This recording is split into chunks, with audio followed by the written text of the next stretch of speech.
上次带大叉宝出去玩还是在上次。那次摔坏之后啊，我很快就把它给修好了。但是今年一直在忙着玩 Fragpunk 这款游戏，忙的是昏天地暗、晕头转向。我并不擅长 FPS， 但是在这款游戏上，我是越战越勇。趁着这次，我就在想，能不能给我的大叉来个 Fragpunk 主题的痛车造型呢？提前准备，我就在众多车壳之中选择了 Proline 出品的大白壳，因为材质较厚，这款车壳反而有着比较平整的表面，感觉比较合适啊。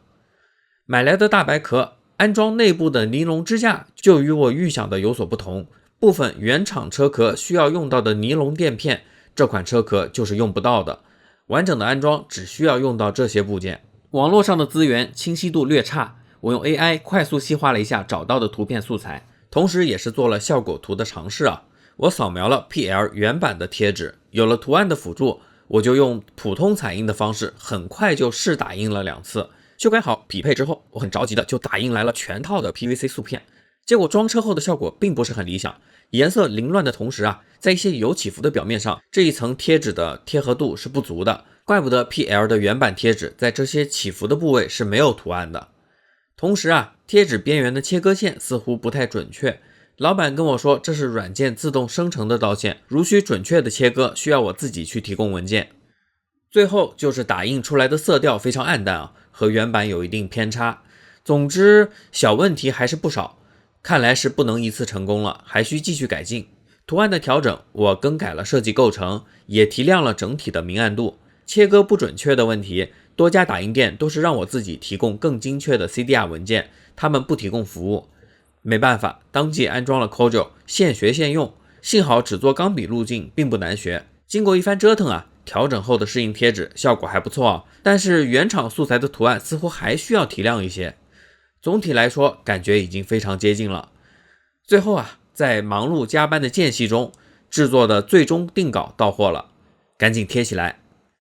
在镜头下似乎不太好对准啊，贴好后用打火机稍微烤紧实一点。